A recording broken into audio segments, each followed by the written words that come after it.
کیفیت، یہ کیفیت کیسے حاصل ہوگی کہ آپ ایک جنت نہیں جنات کے مستحق ہو جائیں؟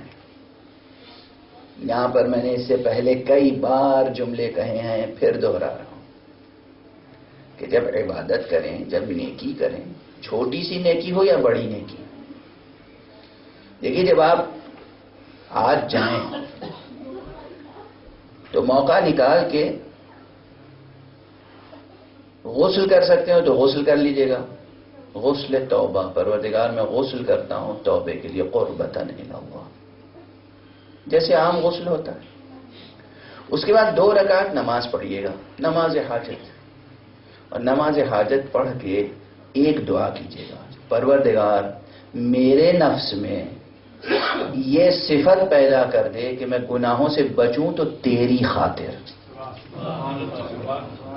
نیکیاں کروں تو تیری خاطر۔ ایک چیز مانگ لیجئے گا خدا سے آج۔ انسان بہت سے گناہوں سے بچتا ہے مگر خدا کی خاطر نہیں، اپنے چہرے کی خاطر۔ حب نفس میں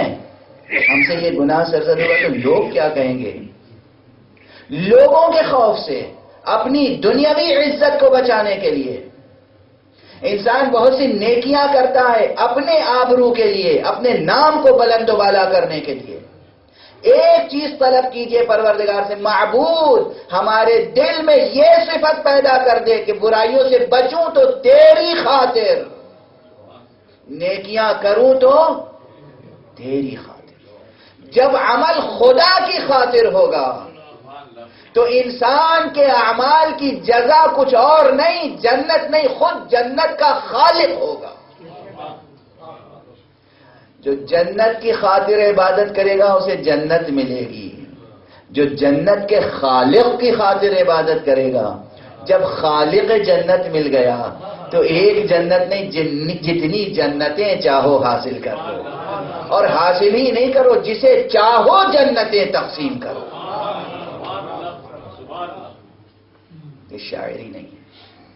میں نے جنت اور جنات یہ 2 کلمات آپ کو قرآن مجید میں ایک ہی تسلسل میں دکھائے ہیں۔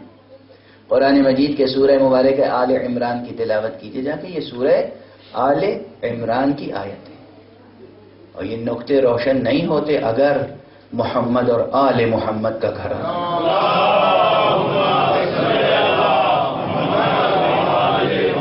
کتنے لوگ قرآن پڑھتے ہیں، ان کے سامنے کہاں یہ نقطے روشن ہیں؟ کتنے قرآن پڑھتے ہیں